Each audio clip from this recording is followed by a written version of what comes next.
Assalamualaikum warahmatullahi wabarakatuh. Saya Mita Lestari dari kelas F3 171 ingin mempresentasikan tentang materi anggaran piutang yang dibimbing langsung oleh dosen Dr. Suyanto SE MM MAK. Langsung saja pada ke pembahasannya. Apa yang dimaksud piutang? Piutang adalah hak menagih sejumlah harta dari kreditor kepada debitor yang bersedia melunasi pada waktu akan datang. Terjadinya piutang itu disebabkan oleh dua hal, kreditor dan debitor. Adapun kewajiban kreditor yaitu menagih, sedangkan debitor itu mempunyai syarat-syarat melunasi kewajibannya kepada kreditor. Ada jarak waktu mulai timbul piutang saat pelunasannya. Jenis-jenis piutang. Piutang surat berharga itu contohnya biliet giro, belum jatuh tempo, biliet giro kosong, cek kosong, dan cek mundur. Beban bayar di muka itu contohnya sewa bayar di muka, iklan bayar di muka, dan bunga bayar di muka.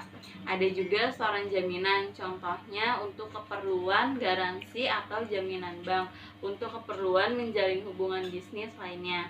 Ada juga pajak piutang, contohnya angsuran pajak, pajak masukan, kelebihan bayar pajak, dan lain-lain. Pinjaman pekerja, piutang uang muka, piutang wesel, piutang usaha, dan piutang lainnya.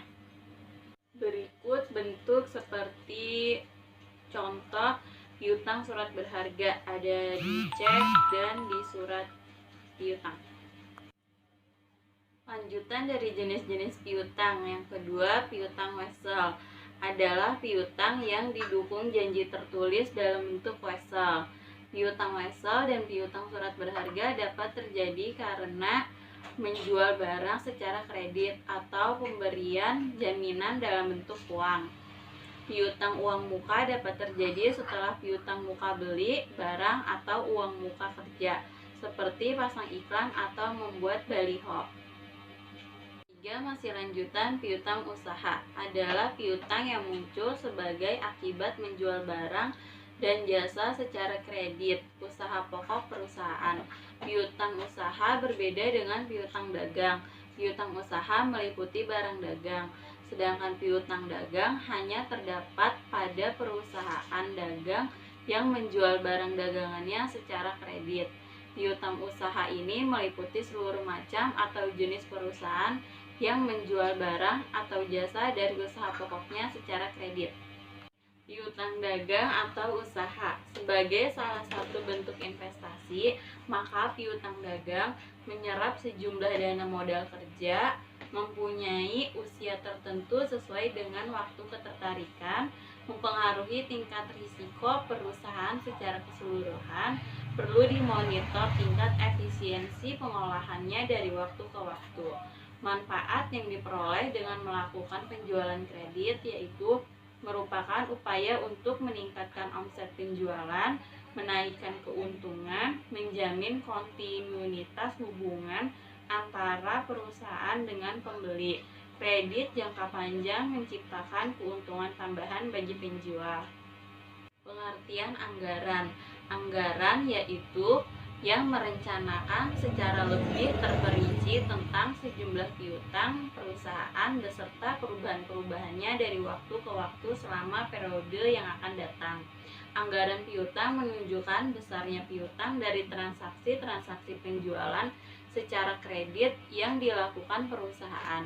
Anggaran tersebut menerangkan mengenai jumlah piutang yang tertagih dari waktu ke waktu, serta menunjukkan pula sisa piutang yang belum tertagih dari waktu ke waktu selama periode yang akan datang. Biaya atau beban yang muncul. 1. Biaya modal. 2. Biaya administrasi piutang seperti biaya penagihan piutang dan biaya organisasi per unit kerja yang diserahi tugas mengelola piutang. 3. Piutang mungkin tidak seluruhnya dapat ditagih karena adanya resiko debitor tidak bertanggung jawab atau melarikan diri atau bangkrut. Manfaat penyusunan anggaran piutang. 1. Dapat diperkirakan posisi piutang pada berbagai waktu. 2. Dapat diketahui jumlah piutang yang sudah waktunya untuk ditagih. 3. Dapat diperkirakan arus kas yang berasal dari penjualan kredit. Berbagai langkah yang perlu disiapkan antara lain meliputi: 1. Dibentuknya unit kerja atau seksi yang khusus ditugaskan mengurusi piutang. Tugas pokok dari unit kerja ini meliputi mencari langganan potensial yang dapat diberikan kredit, menyeleksi calon debitur, membukukan transaksi kredit yang terjadi, melakukan penagihan piutang, membukukan mutasi kredit atau piutang, menyusun dan mengklarifikasi piutang outstanding menurut usianya masing-masing, membuat analisis dan evaluasi piutang sebagai salah satu bentuk investasi, menyusun dan memperkirakan arus kas masuk dari piutang, membuat laporan tentang pengelolaan piutang bagi para pengambil kebijakan. Dan penyusunan anggaran, lanjutan keduanya kebijakan piutang yang jelas untuk dapat digunakan sebagai pedoman bagi unit kerja yang mengurusi piutang. Kebijakan ini meliputi penentuan plafon kredit untuk berbagai jenis atau tingkatan debitur, penentuan jangka waktu kredit, pedoman melakukan seleksi calon debitur atau berdasarkan 5C, yaitu karakter, kapasiti, kapital, collateral, condition. Penentuan jumlah piutang ragu-ragu maksimal yang dapat dibenarkan sebagai dasar penentuan besarnya cadangan piutang ragu-ragu. Penentuan jumlah anggaran yang digunakan untuk mengadministrasikan piutang. Kriteria mengukur efisiensi pengelolaan piutang. Kriteria yang dapat digunakan sebagai indikator efisiensi pengelolaan adalah tingkat perputaran piutang. Kedengeran. Kriteria mengukur efisiensi pengelolaan piutang.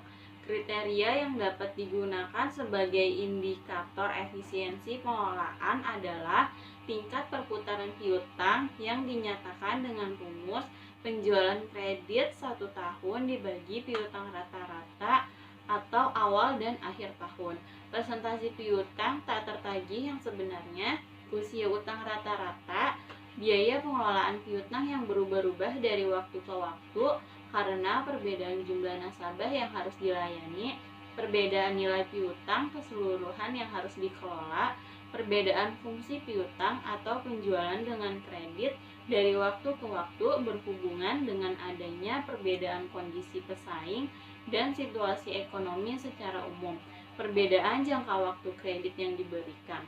Soal anggaran. Ada perencanaan penjualan atas dasar perkiraan akhir bulan untuk masa 6 bulan pertama sampai tahun 2012 dari perusahaan makanan dan minuman Kolak Pisang adalah sebagai berikut. Perencanaan penjualan dari bulan Januari penjualan 2 juta rupiah, bulan Februari 2.250.000, Maret 2.500.000, April 2.750.000, Mei 3 juta, Juni 3.250.000. Komposisi antara penjualan tunai dan kredit adalah 20% banding 80%. Dengan waktu penjualan kredit adalah 1 bulan. Untuk penjualan tunai diberikan potongan 5%. Pola penerimaan piutang menurut pengalaman yang lalu, pada debitur membayar 75% tepat pada waktunya dan sisa dibayarkan pada bulan berikutnya.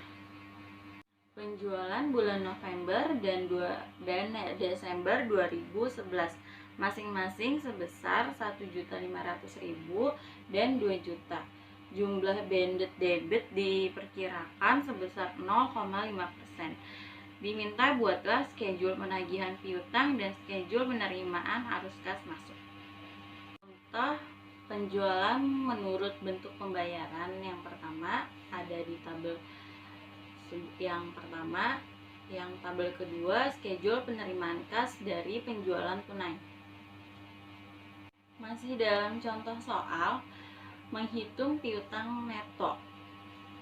Dihitung dari bulan November 2011 sampai Juni 2012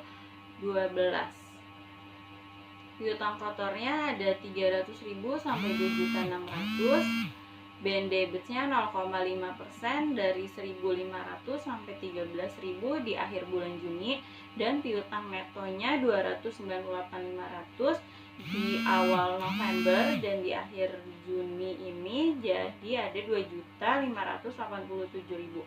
Karena prosedur pembayaran cicilan kredit 75% dibayar 1 bulan setelah penjualan dan 25% 1 bulan berikutnya, maka khusus November 2011 sama dengan 75% dikali 1.200.000 sama dengan 900.000 dibayar pada Desember 2011.